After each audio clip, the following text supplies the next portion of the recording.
Good.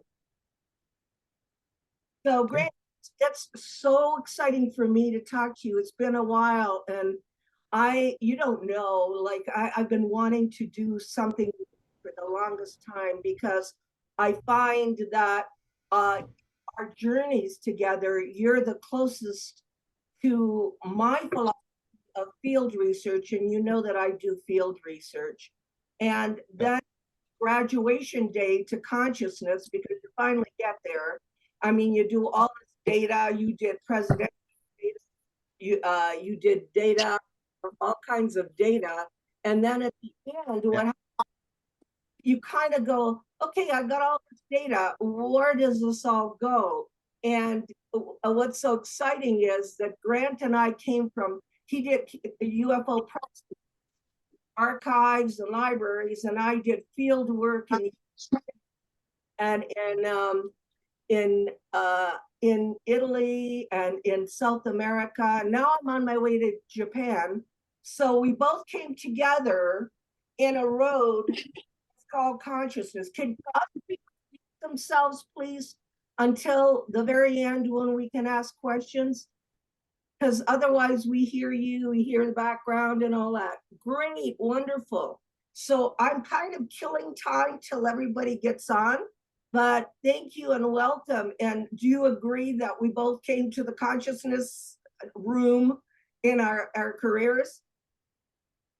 Yeah, after 50 years, I'm getting to the point where I believe the people who are saying that there is no coincidence, that synchronicity is how it all works, and that you and I may have had an agreement before we were born to do what we're doing and to link up together. A lot of people who undergo under regression will tell this story, and I think that's where we're going to end up being, is that it's a lot less random than we think it is, that it's like the idea of the three waves coming to Earth at this time to bring a message. And I always say to people, like, one of the most important things you can learn in your life is to remember who you actually are. You are not the puppet on the stage. You are playing a puppet on the stage. And when you leave, you're going to realize, as Whitley Strieber's wife said when she came back to him after she died, Anne said, Whitley, I am no longer Anne, but I'll always be Anne to you. And this is this idea that we play these roles to learn these lessons. And so we've come to do certain things. And all you have to do is worry about is why did I come into the world? What's going to happen when I leave the world? And what am I supposed to do while I'm here? And am I doing it? Otherwise, nothing else matters. It doesn't matter what your neighbor's doing, what your relatives are doing. It's why am I here? And most people really don't even think about that until somebody tells them, as they told me, you got 3 months to live a couple of years ago, and said, and then you go, oh my God, what's going on? What am I going? What's going to happen? And everybody scrambles. And you and I play this role of trying to unravel the mystery of the universe. And we spend our whole lives working on this. So that's why I always say we're in the World Cup of all games, the Super Bowl, whatever you want to call it. We're in the biggest story that ever happened. And we should thank God every day that we got to play this game. Glad you called it a game. I use that as a metaphor too. I said this. Look, I remember Alan Hynek writing me a letter, and he said, work, laugh, laugh, study, study. But he's got the laugh, laugh in there. So this is more about the journey than about finding out anything. When I usually talk to people, I say, UFOs are real, get over it. The government is not the one to tell you anything. I mean, if they didn't pay attention to Colonel Corso in 1997, when he was working under the Kennedy administration in 1960, and said he had artifacts, and he went to these companies with, envelopes of cash, they didn't pay attention to him. They don't pay attention to Edgar Mitchell, and they don't pay attention to Robert Dean, NATO, who sees the photos coming across his desk in Brussels and knows that we are in a third world war because it's the Cold War, which we're in again. And they think it's Russia's stuff, and America and Russia thinks it's our stuff. And Robert Dean is there speaking his whole life about this. These guys and the Clifford Stones of the world, who did crash retrieval and saw live and dead aliens. I mean, if they don't believe these people from way back when, what difference does it make in 2024 if you have a couple of guys who just make statements, who weren't in the programs. So for me, Grant, it's frustrating because I met all these people. They're in my book, Connecting the Dots. I interviewed them all. I know they're the real whistleblowers. I know UFOs are real, but like you, when the dog catches a car, now what do you want to do about it? So you want to talk about that? Yeah, that's Jacques made that statement about Nimitz, because everybody's now into Nimitz and stuff like that. And that's where Jacques said it's a UFO sighting 15 years ago. It's time to get over it. And that's basically what it comes down to. It's like that's what Eric Walker told us. So we had the highest level source other than the president, when Eric Davis talked to two of the presidents about the Holloman Air Force Base film. Other than that, this is the highest level official that anybody's ever come across. He was the guy, all the black budget programs are run by DARPA. He was the chairman of the board of the Institute for Defense Analysis, is when they developed DARPA. He was one of the guys that helped develop DARPA. He said, I knew all the MJ-12 guys. And he's the one that said, you're up against the windmills, leave it alone. You're just curious, admit it. And he's the one that said, what are you going to do when you figure this thing out? And that's the problem, is that a lot of people are in this field for curiosity. They just want to hear a story. It's like, we got the 2 cars, we got the big house, our kids have been through college, and now we need something. Let's get some Skywatch. Let's get some spiritual stuff. And it's like capital spiritualism. We're sort of adding on to what we got already, rather than try to figure out how can we contribute to what's going on. And that's why I say, remember who you actually are. One of the prime things in mystical literature is that you came here for a reason. This is not random. You came here and you agreed to do something, and you got to figure out what it is. And so we're here to contribute and to add on. So I'm always very happy. Like, you've written a lot of books, I've written a lot of books, and now I'm actually taking my files and I'm putting them online, because I actually went to the University of Manitoba and I said, I've got all the presidential files, and can the university store them? And I've got all the UFO files from the Canadian government, the early Canadian government research, and they said, no, we're not interested. And I said, what? This is almost like when I wrote the first book, when I put the book out and I had all these sightings. I went and interviewed this town of all these people who had seen the same thing I saw, and I went and put the book, and I tried to get it published in the local publisher, who should have published the book, because this is a big story. She said, Mr. Cameron, you may believe in this kind of stuff, count me among the unbelievers. So I sort of gave up at that point on this sighting thing.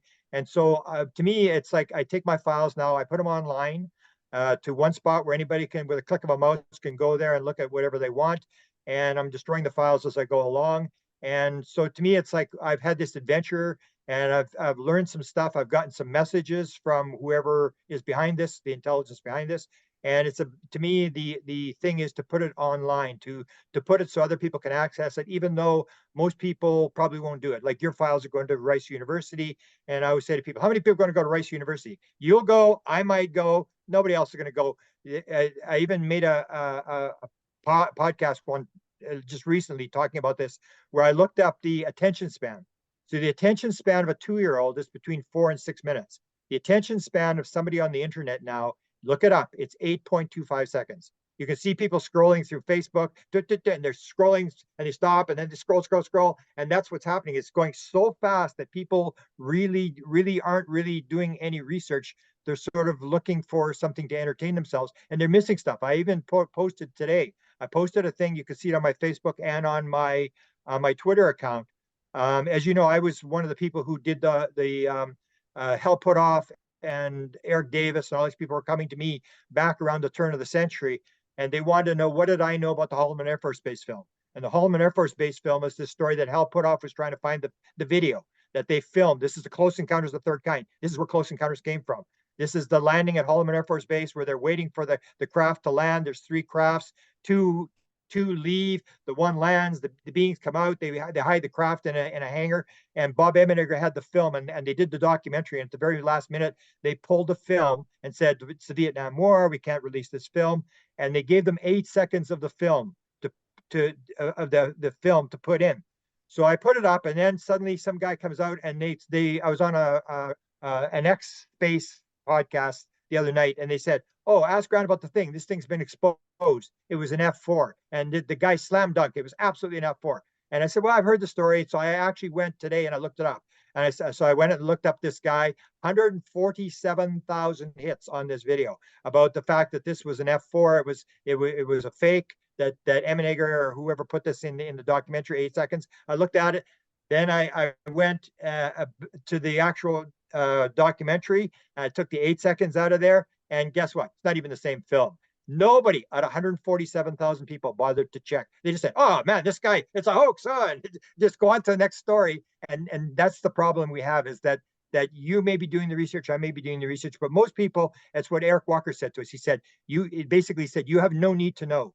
He said, you're just curious. Admit it. You're just curious. That's when he had this thing about, what are you going to do when you finally figure this thing out? Because you're just curious. And most people, if you ask them, well, what are you going to do when you figure out it's real? They have no answer. And so what? It's real. It's like you said, yeah, UFOs exist. Time to get over it. It's time to get on to say, what is this phenomena? What is this intelligence? Why is it here? What's it doing to us? And what is the message? This only started back in 1945 or even before. And there's something going on here that's much more than them just playing these games of showing this stuff. Like I remember you and I had the discussion where you sort of disagreed with me. I said this is like a Jesus thing, where anything else, I want to add some things, because number one, when I went to give my archives, I went to University of Colorado, and the what do you call it? The chancellor is my ex-professor. He loves me. He read all my books, and he went to the library and said, "You're going to take Paola Harris's stuff." And I said, "Phil, he's the chancellor. Phil the Stefano." I said, "This is to get over the karma of the Condon report. You take all of my research. It's all audio tape. It's all real." And the librarian here said, "No way, we don't take that kind of stuff." So the University of Colorado stayed the way it was, but the chancellor has read my books. The chancellor of the whole entire university. That's one story. Then the other one, Grant, that you don't know, is that when I came to the 50th anniversary of Roswell, and I met Colonel Corso there by accident. I had the room next to him. Everybody that came, from Michael Heselman to John Mack to Whitley Strieber to everybody that came, was invited to Clifford Stone's house for something. And the only people that went were Victoria Paccaccini from Brazil and me from Italy, two foreign Jews. And Clifford Stone threw all this microfilm on the table, plus a canister with an old label. And because I didn't know anything at the time, I was working for Maurizio, I just filmed.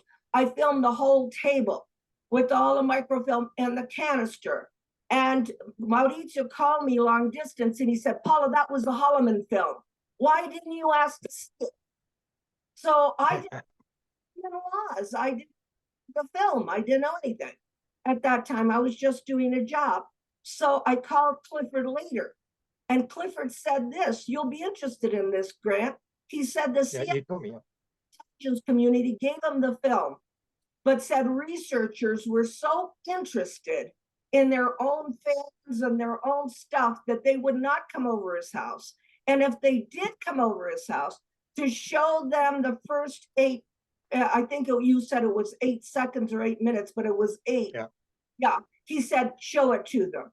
And because I didn't know what it was, I couldn't see it.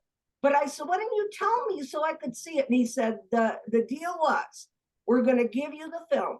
It's going to be on the table. Everybody from the 50th anniversary can come to your house. If anybody, and it was written Holloman on it, but I didn't know at the time. So I asked him, I said, well, what is on the film? And he said to look at, it has begun, it's up at Emenager, or the other one, it was called something else, UFOs Past, Present, and Future. And the coming down of the UFO, what MUFON has already done the work on it. It's real. It's a sphere that comes down. It's not a plane. It's a sphere. And that is the only part of that film. If you can see it, go online and try to see it. It has Jacques Vallée, Sterling, what's his name? Rod Sterling. It has Rod Sterling. That film is about as close. And those were not grays that were at Holloman that everybody, jumped thing. They tell you who came. They tell you what happened. But Grant, I thought you'd like to know that the only people that went to his house in 1997 were me and Vittorio Paccaccini, two foreign journalists. And I missed the opportunity to see the Holloman film. Yeah, that's the thing, that most people are busy. That's what I'm saying. Most people are so busy, they don't see it. Out of 147,000 people that viewed this documentary, this debunking thing, nobody bothered to go and check the original footage, which is on the internet, and see. And it's very obvious. One has rocks. It's like taken from the side of a mountain, and has a tower in the bottom right-hand corner. In the original, there's no tower, there's no rocks, and so that's what you get is people are so easily manipulated, and they're still doing it today. I can't really talk too much about it, but they're dropping another one. You had Tom DeLonge, you had Bill Moore, you had Walt Disney, you had Emenager, and they're doing it again right at this very moment. There's a couple of meetings about to take place where they're going to drop some material again but what they do is they sort of hide it with disinformation. But you see this sort of back and forth with the government, and I think you've had the same sort of thing where you've been given stuff where they want you to get stuff out. They're giving you material, and most people will just say, Paula, you don't believe this guy, don't believe Carso, don't believe this. And that's what they want. They want the story out, but they don't want anybody believing it. They just want the story to bounce around, and it sort of raises the consciousness of people to a certain level where people understand, but nobody ever confirms it. Because if they want to confirm it, if they really want to do disclosure, they go to the New York Times, they go to the Washington Post, they show them the bodies, the crafts, they show them all the documents, take them inside the craft. That's not what they're doing. They're doing this sort of a gradual sort of disclosure where they're dropping little bits and pieces and containing the actual story. Because what I maintain is that in the end, they really don't know very much about what's going on, because it's got to do with this consciousness thing. When I wrote this book called UFO Sky Pilots, I had 35 people basically came to me. And then after Whitley told me his story of people who claimed they'd flown the craft. And the thing was that nobody touched something, everybody touched something different. So the idea was you're in the craft and they tell you, where would you like to go, Paula? And then you say, I'd like to go, like my one friend said, I'd like to see the Milky Way from a distance. And they said, okay, go within yourself, go within your mind. When you can imagine it, we will go there. It's within you. And then they would do this thing, they'd imagine it. And then my friend said, 1 second later, he looked out the window and there was the Milky Way off in a distance. But everybody would touch something different. So that what happens is you touch something, you'd become one of the craft. The craft is alive. The craft is conscious. You can actually communicate with the craft, and whatever you think is what the craft does. But everybody did something different. Now, there's been a release done on the OSAP files that every one of the 200,000 sightings was different. And that's what I found when I thought, hey, that's the same thing with the flying the craft. So it's like a dream. Everybody had a dream. Everybody was in the craft. Everybody flew the craft. But one person put their hands on a panel. One put it on a ball. One put it on a panel on the wall. One put it on the end of the end of a chair. And I'm thinking that's the same thing. Everybody's touching something different. And it was this very direct thing, but it was this idea that consciousness is part of it. And this Jim Lukatsky, who ran the OSAP program, has now admitted, I think it'll be one of the most important things when you finally get the New York Times or the Washington Post to say it. And that is, he said, we now know that the UAP phenomena is a combination of physical and psychic elements. He said that officially from the government. Now, it's not the government yet saying it, but we're going to get to this point. And that's what I think we're missing, is we're missing this consciousness aspect, that consciousness is where this thing is going. It's this idea that there may not be a physical world the way we think it is. It may be a conscious world. That consciousness, as Max Planck, who won the Nobel Prize, the father of quantum physics, said, consciousness is primary. Nothing gets behind consciousness. So consciousness creates matter. And so you have a situation where we are the creators. God does not create the heaven and the earth and put the soul into the body. He creates the sparks of the divine, and we create the heaven and earth out of consciousness. We're the ones that are creating it. And so you can make a better world by thinking about good things and moving the world in that direction, or you can think about negative things, separation things, left brain, male things, and move it into the darkness. But consciousness, over and over again, you see more and more people talking about this fact that consciousness is going to be very primary to this whole story. And that's why we can't figure it out. And that may be why the government is keeping it secret, is because they really don't know either. They know, yeah, it's like Jacques Vallée said, yeah, UFOs exist. Time to get over it. Now, what's going on? What is the phenomena? Or Jacques Vallée, the other thing he said, we're sort of like Jacques Vallée says, it's like you're sitting in a movie theater and you're watching the screen. He says, and I look around and I see this little hole in the wall and I see this light coming out of the hole, and I don't want to look at the screen. I want to get the key. And when this theater closes, I want to go up into that little thing and I want to find out where that light's coming from. And that's the thing. We're like in Plato's cave. We're sitting there watching the shadows on the wall and we don't realize what's actually going on. Yeah, and you said it beautifully, because for me, you're in grad school. I mean, you went through the whole entire, like me, from the beginning. I mean, I'm a database, but it didn't change a damn thing. And I'm thinking, okay, well, I did all these cases. I mean, connecting the dots as 36 cases, from Monsignor Balducci to David Icke to Jacques Vallée to John Mack, but it doesn't change anything to know this. So what is this about? When the dog catches the car, like you say, I think the question should be, and I don't know if you agree, why am I even interested in this? Yeah. And that's where you get into the synchronicity thing. Was when I first saw my UFO, I described this fact that we were going to go out in February of 1975 when the thing first started.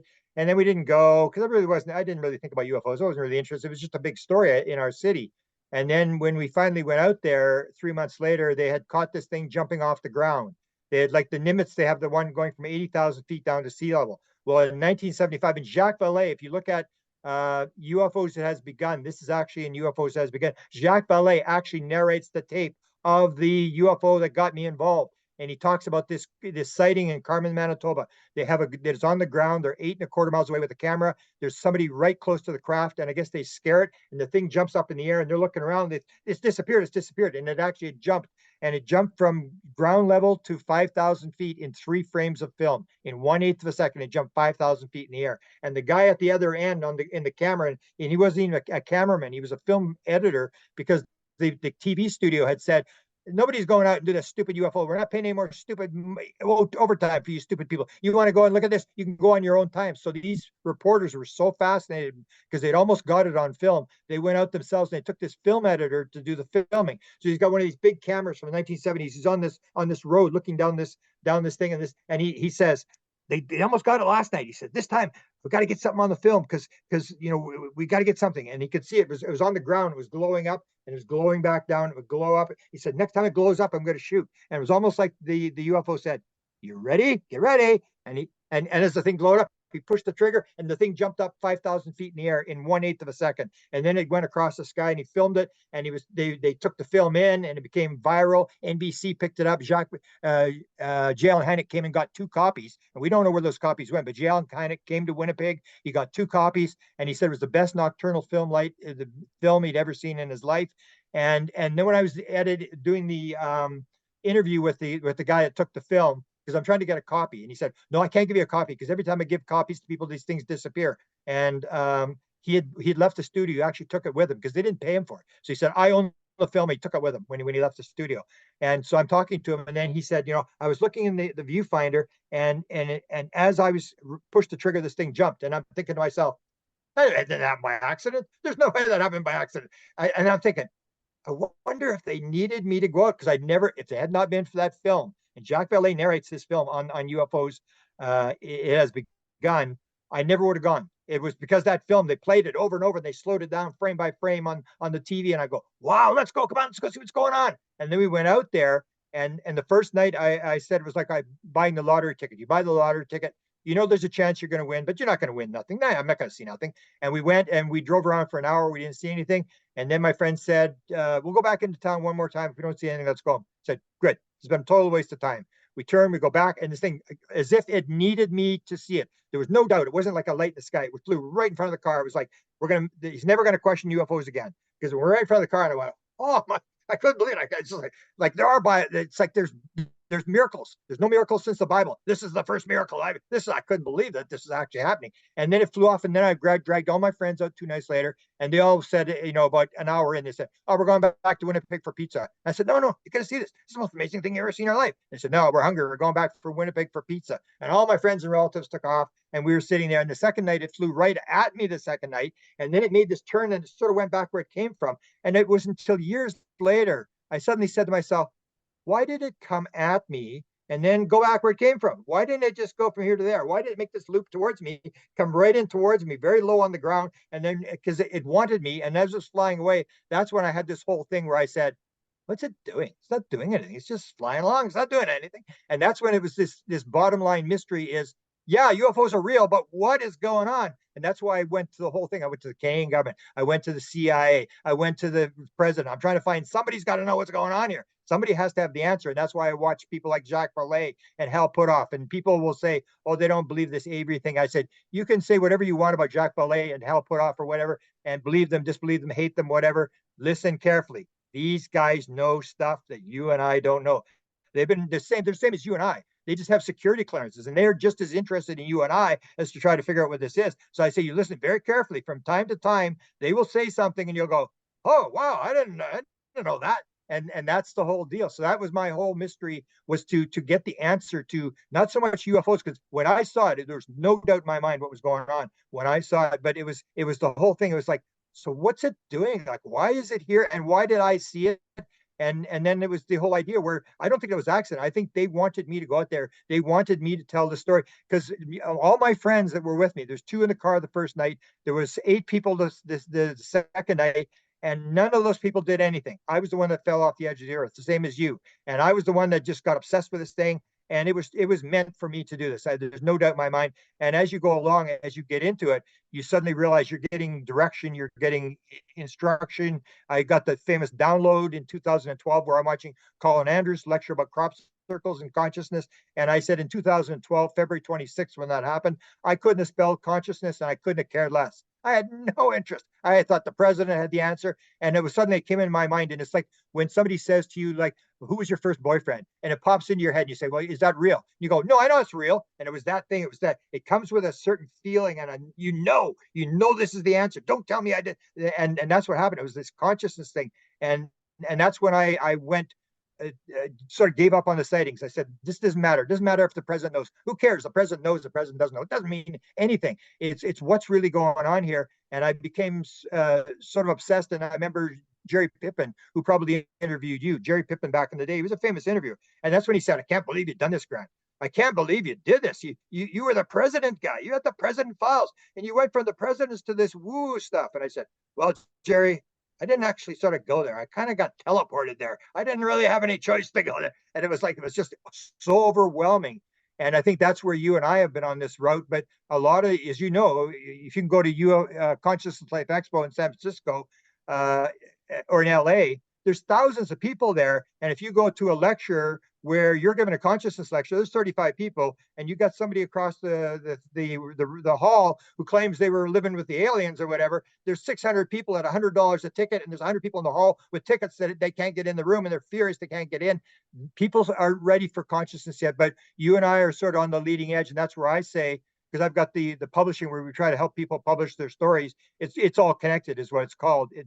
Everything's connected. The publishing company is what the name is, and it's the idea that if you have an experience, it's the onus is on you to leave it, even if your relatives don't believe it or whatever. You leave it for future generations, because in 500 years it's going to be like, oh, these people lived at the time of Jesus. They were so lucky, and the onus is on us to put down our story and to record what we had, because we are in the most valuable of times, and we could have been an untouchable in the streets of Calcutta, spend our days in a junkyard looking for something valuable enough to sell for food for tomorrow. We didn't get that role. We got to play the UFO game, and you should be eternally grateful that we got to play this game, because it is the biggest story of all times. You say it so well, because you're actually also documenting my journey. I just wanted to do the accumulation of data. I thought, let me just as a journalist, I'm very stable. Let me do that. But then when I get from Colonel Corso that he meets an ET in a cave at White Sands that says a new world if you can take it. In those days, in 1997, I thought he was insane. I wasn't going to print it.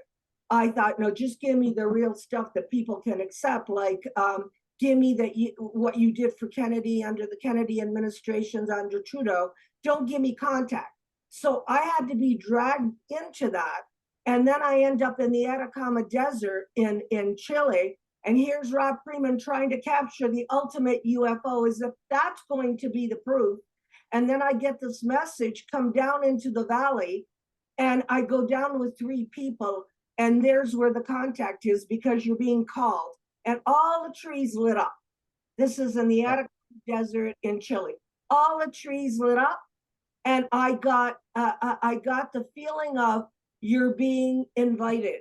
And a lot of the work in Grant are in Close Encounters of the Third Kind, when the man that played Jacques Vallée, Francois Truffaut, is there, and Roy Neathey's saying, give me the answers. Tell me what's going on, you people. Tell me what's going on. And the secret is that it is an event, like he says in French, un event sociologique. They were invited there, and all of this is a sociological event, which if it's a sociological event and they're trying to get our attention, Grant, then this is about consciousness. It's not about the craft or that you were called or that you saw something or any of that. It's about changing something. So just to share with you, that's why in Tokyo, and I'm going in 2 weeks, and in Asia, I want to talk about consciousness. They can ask me about all the data I've written 7 books, and I did Trinity with Jacques Vallée on the first crash in 1945, but the only thing that's going to change anything is the awareness that this is about getting our attention. So I don't know if you've reached a similar conclusion. Yeah. Well, and that's why I was so impressed with your experiences with Ricardo when you took me out to the field where you had the Antarel thing. It's one thing to say, okay, I saw a light in the sky and stuff like that, but you have a guy like Ricardo from time to time can actually have the contact. So you say, this guy knows how to make contact. And if you're around him, you have this. And I still remember, I can't remember what the guy's name was. We interviewed him up on the hill there. And that's when I said to him, I said, you saw Antarel too? And he said, oh yeah, I've seen him before. I said, what? You've seen me before? And he said, yeah. How many times have you seen him? I don't know, 5, 6 times. I go, what? That's like, and then I always point out to people that if you see these people that have learned this contact, and I say, I defy you to take the Mission Rama practitioner type people and find anybody who's seen a gray or reptilian or mantid. You are projecting what you're seeing. So if you are in a positive frame of mind, and you're going to see positive beings, because the Mission Rama beings are always like, they look like they come out of the Bible. They look like Michael Phelps, the swimmer. They're all muscular and stuff like that. And it's completely different than the fearful people who are seeing the grays. And that's where I say this whole idea that Kit Green, who's the guy that if you're a general in the government and you have a contact experience, to send you to Kit Green, and he tries to find out, did the Russians get you are crazy, or have you got a contact experience? And he says everybody projects what they believe in, and that's where you got to get your mind. And a lot of the sort of the leading edge people who've got contact now are saying this idea that we are manifesting the universe. So we are making we're whatever you vibrate with is what you're going to contact. So it's not like they're making contact with you. It's your vibration gets to a point where suddenly you can see them. And if your vibration is low, you're never going to see them. And that's why I said it was so important with your experience in the Zendras, where these people are having these contacts and everybody's having a different contact, but it's a completely different type of thing. And yet nobody pays any attention to them. And I said, this is an important thing, is to watch, not so much the lights in the sky, but to talk to the people who are interacting with the intelligence. The intelligence is trying to tell us something. And there are some people who are vibrating at the right level, who are on the right frame of mind, who can actually get the message. And that's what the world needs to know. They didn't come here to look at, our shrubs and how things grow and DNA and all that kind of stuff. Because if you see the foundation, the Free Foundation survey, they had the whole thing that in the experiencer people, 40% of them say at one point during their experience, they knew the answer to everything in the universe. I have experienced that. I know what they're talking about. And if you have near-death experience people, they say at one point during near-death experience, they knew the answer to everything in the universe. So everything in the universe is there. All the answers are there. It's the ability to access that material. And some people can do it and some people can't. And and I go into my whole spiel about the right brain, left brain. It's the left brain is the male ego. It believes in separation. It's me versus you. Let's have a war. Let's have a fight. And then we're got it moving towards the female right brain, which is let's build a building. Let's have a family. Let's all work together. Let's get along. And we're moving in that sort of thing. And that's what you do when you're doing regression or when you do hypnosis. What you're doing is you're quietening down that left brain, that male brain. You're saying, follow your breath. And the ego left brain says, I can follow the breath better than anybody. I'm the best follower. And you give it a task and it gets out of the way. It goes for coffee. And suddenly you can talk to the right brain, the female right brain that is there. And that's where this whole idea, it's oneness versus separation. That is, I believe, is the bottom line to this whole thing. If you believe in separation, me versus you, competition, you're going to destroy the world. If you believe in oneness, that we should all get together, we should build a big building with beautiful gardens and we all live together and stuff like that, the left brain says, no, we're going to drop bombs on buildings. That's what we're here for. We're here to dominate. And so it's this whole idea, if you're in oneness or you're in separation. And I absolutely believe 54% of experiencers say at one point during their experience, they were talked to about oneness and love. The key thing is it's all in the field. It's the ability to get the material. So people like Ricardo and people like that, they know how to make contact. And so it's very important to listen to them and see what they're saying and what the messages they're getting. Because you can look at all the films you want and get entertained all you want, or you have to go back to looking at lights in the sky and say the thing. People will say if you're doing a sky watch and say, look, that thing made a right hand turn. And I say, yeah, it made a right hand turn. What the important thing is not how did it do the right hand turn, but why did it come 10,000 light years to do a right hand turn in the sky? What the heck is that about? Why is it doing a right hand turn? Why did they take off like a bullet when they leave? They sit there and they hover and then they go. They bolt off like a lightning bolt. Why are they doing that? They're doing it because they're trying to get your attention. They're trying to get you to think as to what's actually going on. I want to read something. Let me just read something, because people will say, why do the aliens not land and tell us what's going on? Because that's left brain. We're going to give you a lecture. We're going to use language of left brain. They're using symbols. They're leading you with breadcrumbs. And I was raised as a Lutheran. So Martin Luther, the theologian, there was a seance where they actually claimed that they contacted him, and whether they contacted or not, but what he said was really important. And what they asked him is, why doesn't God reveal himself? Why doesn't God get off his fat rear end and coming down and tell us what's going on? Why does he make us go through all this pain and learning and stuff like that? And this is what Martin Luther said. And it's the same thing with ufology. He said, because doubt is the instrument which forges the human spirit. If the day were to come when the human spirit no longer doubted, the human soul would fly off and leave the body behind, because it would have forged wings which would lie fallow. God is the sower and man is the harvester. The celestial seed demands that the plowshare remain in the furrow of life. And that's what the phenomena is doing. It's making us doubt, because awe and curiosity, when you get into awe and curiosity, then science will advance. As long as you think you got it all figured out, you're never going to do any experiments. You're never going to do any exploration. And that's what the phenomenon is doing. It's making us go in awe and curiosity. Or as Mike Clelland said, if you've heard this story, he always says, I'm his PR guy now. He tells the story. Mike Clelland is the owl guy. He's famous. He's written 2 owl books. His whole life's been obsessed with his owls. So, and in one regression, he wanted to know, he had an experience on the side of a road in Utah, and he believed that he had been inside a craft that had landed there. And so he's with Yvonne Smith. He said to Yvonne Smith, I'd like to do the regression. And, in the regression, he's whispering away and he's talking and he said, I can see this thing and I fall back asleep again. He said, next thing I know, I'm in the air and I'm above the craft, and I go into the craft and there's these beings. And he said it was like a hotel room, a cheap hotel room in Indiana. And these beings were behind. He couldn't see their faces, and they had old carpet, and they had this sort of wooden table. They're sitting on this table, and they said, it's time. And he said, time for what? And he said, you volunteered.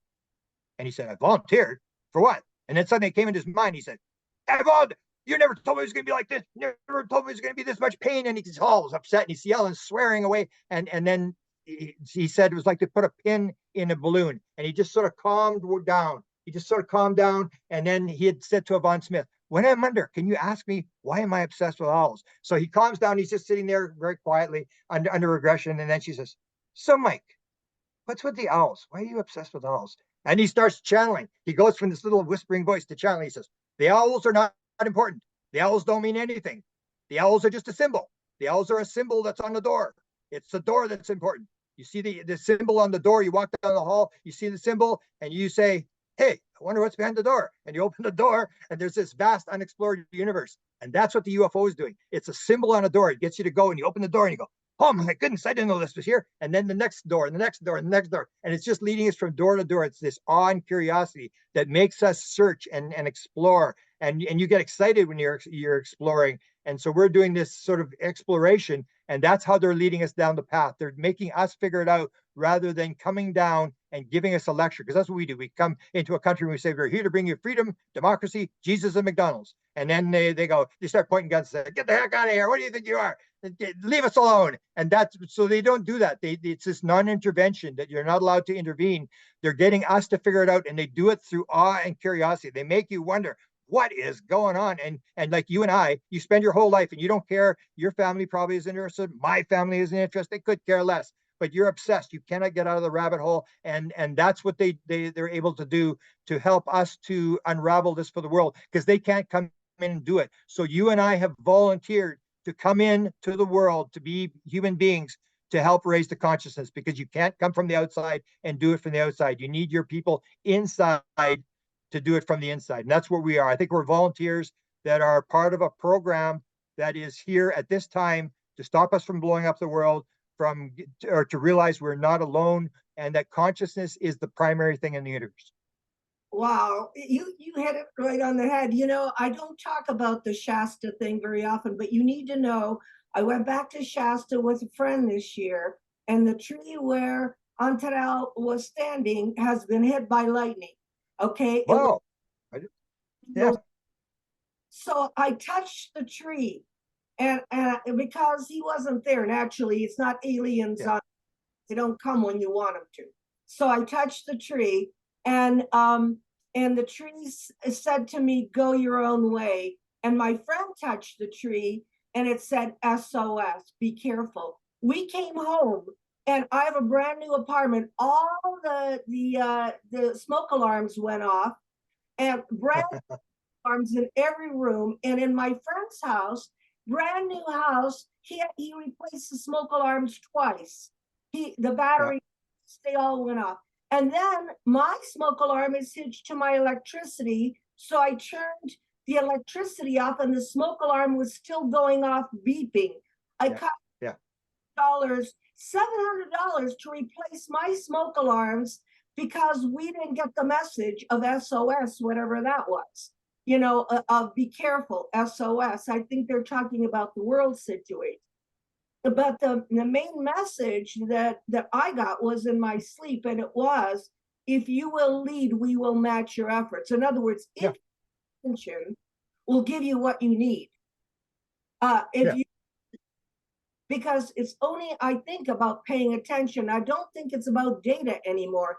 That's why, you know, whatever comes out of the government, I really believe they don't know. They don't know. So how can they explain to you what's going on? If we can't figure it out in detail, what can you tell the people? So in the end, Grant, do you think it's an individual search? Do you think it's an individual thing? Except that we're all working together. We all, this idea that everybody, 40% of people know the answer to everything in the universe. I've had that experience. And that's the idea that when you die, you will know everything. You'll know how it all fits together, and that you agree to come through the river of forgetfulness and work, because if you have all the answers, it's not really going to help you. And that's why I think it was so important that you realize that you're getting help. And your second experience, remember you were with Tom, and you're sitting and saying, I'm not going to Shasta. No way, I'm not going to Shasta. And the phone, you started getting the phone calls from him, and you said, why are you phoning me? And he said, I'm not phoning you. And that was the whole idea, that you're getting help from the other side. They can't do it for you, but they're giving you this hint. We need you there. And then you took off the last minute and went in there, and you had the second experience. And that's where I started to realize that there are these events that these are not accidental events. This is where you open yourself up, and you say, every morning you say, thank you for my life. Thank you for having the opportunity.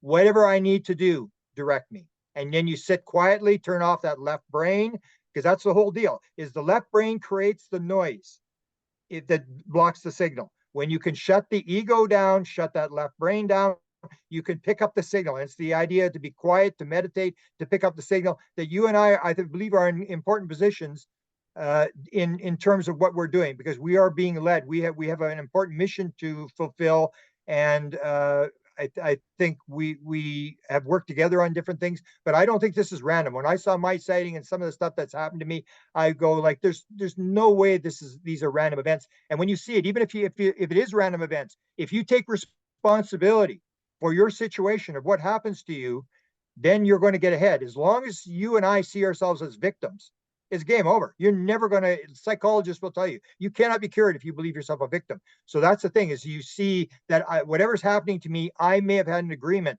that I'm a puppet on the stage and my higher self is giving me these directions. Do this, do that, go here, go there. And that we are running a role. And Michael Newton, who did the Life Between Life, which is one of the biggest things that ever happened in my life, is like Colin Andrews when I had the download experience. I saw Michael Newton lecture live, and I didn't want to go in that lecture either.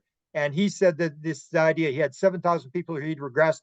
And he said, when you die, he said, you go in front of this council. And this is, you'll hear this with the experiences, this council, Mike Clown is in front of this council who are telling him, Mike, you agreed. And he started the Owl book 2 days after this event on this ship. That's when he started the books. And that we agreed to this thing. Michael Newton says, when you die, according to all 7,000 people, they all say the same thing. You go in front of a council, there's between 3 and 12 people there, and they only ask you one question only. They say, Paula, how'd it work out? And it's the old deal. You planned it. You can't say my mother-in-law, the dog ate the homework. You can't, they're going to go time out. It's not about everybody else, it's about you.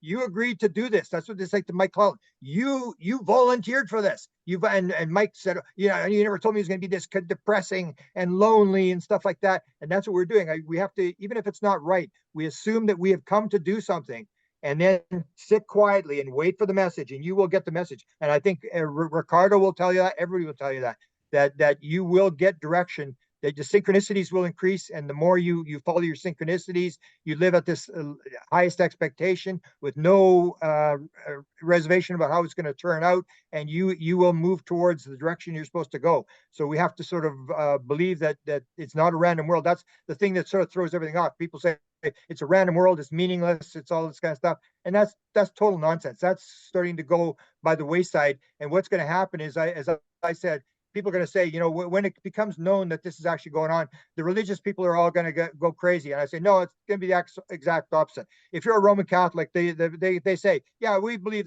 there's planets out there. It's not the religious people that are going to go nuts. It's going to be the scientists who are going to be fighting for the cyanide pills, because they're saying, oh, it's all just random. There's no extraterrestrials. It's all bull. It's just a random thing. We're at 1,000,001 chance that we ever existed and stuff like that. And then they're going to go, what? This is all real. All these woo wacko people were right all along. And they're going to go, I spent $50,000 a year to go to MIT, and it was all garbage. And they're just going to be devastated, because they live in this world where they believe that everything is random and meaningless. And the world we live in says, no, it's all alive, it's all conscious, and it's all connected. It's all one thing. And that message, as we go along, is getting more and more validation from scientists. Now they're talking about, it's a simulated universe. It's like bottom of the 9th inning. We've been saying that for 100 years. There's no time and space. That it's a simulated universe, and that you're creating this thing. And they come in and they think they invented it. They didn't invent anything. The woo-woo people, the scientific people, or the spiritual minded people have been ahead of this game for a long time. I know. And the idea of a simulation is something that I spoke to Jacques Vallée about. People know that we wrote a book, Trinity, that's a bestseller. Yeah. But I was meeting with him in San Francisco, and we were having dinner. I got to tell you this story. And I said to him, and we were talking over the book, and yeah.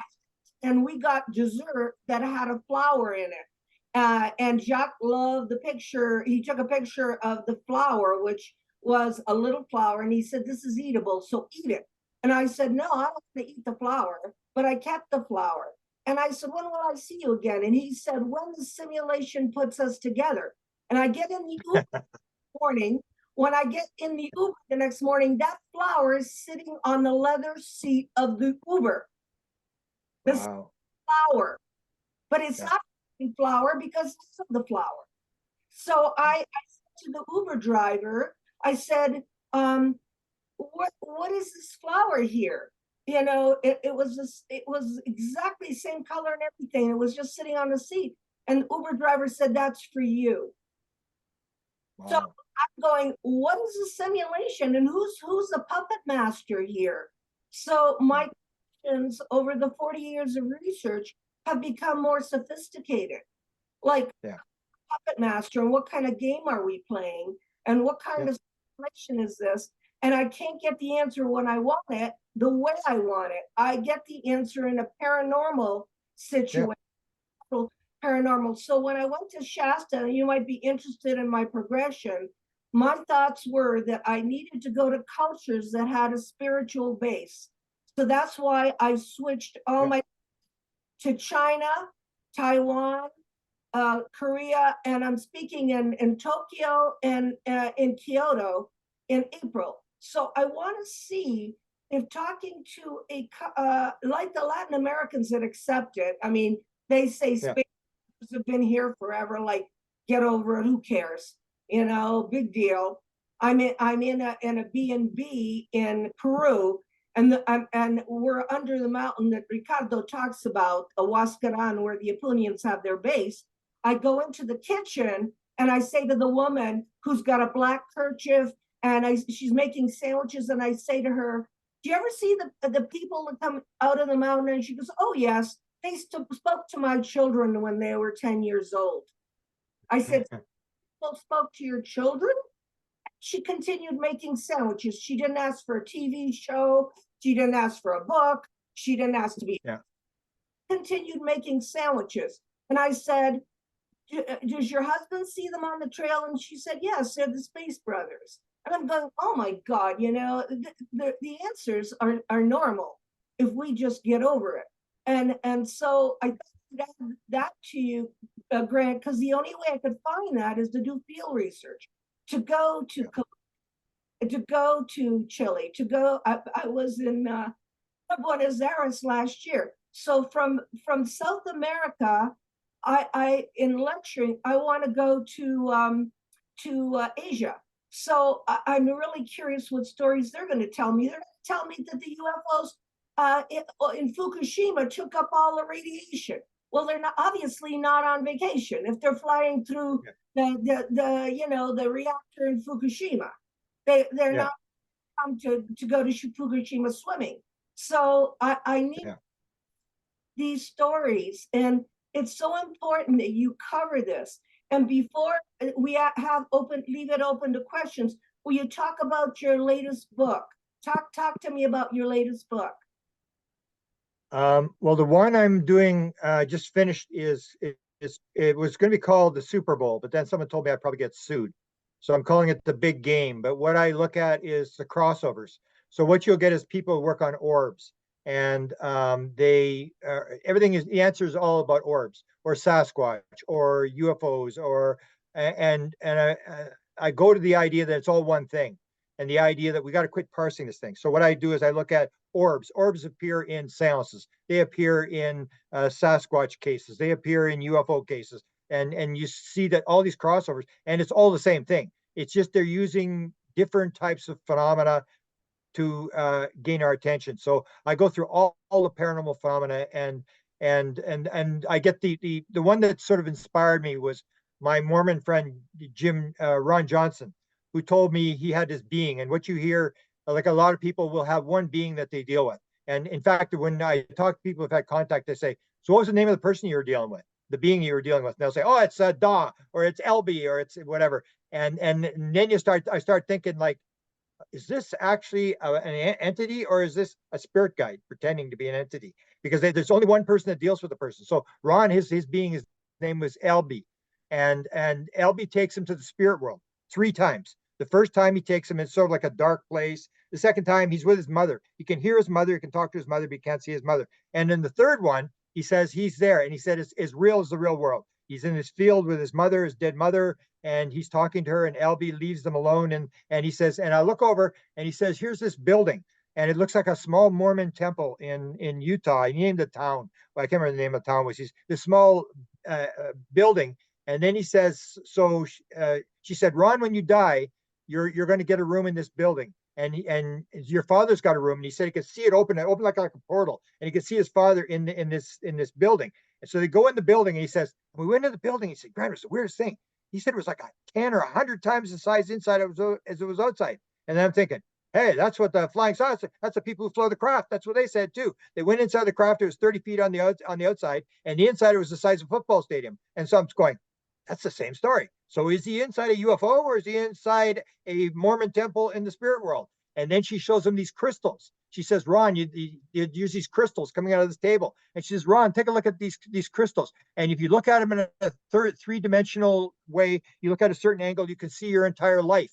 And then I'm thinking, oh, that's a UFO story. That was the story that was told in UFO Cover Up Live, where the being said they had this crystal, and they showed it to the US government. It had the crystal, and they showed the crucifixion of Jesus in this crystal. And then Michael Newton, in The Life Between Lives, you go between your lives and you're learning to go in the next life, you go in these libraries, you open the book, and there's a crystal inside the book, and you look at a certain angle, and you can see your past lives and your present life and plan for your future life. And I'm going, this is the same story. It's exactly the same story being told in different ways. Or you see Jim Semivan, who's the guy behind the modern disclosure movement. He's the guy that put the story in the New York Times that helped orchestrate this thing. He had the beings in his room. He's really mad. He said, I didn't give him permission. They're in my room. And I'm still upset. 30 years later, I'm still upset about this whole thing. And I'm thinking, well, you did do the disclosure. If you had not had that experience, you wouldn't have gone to the government agency and leaked to the New York Times and the videos and all that sort of stuff.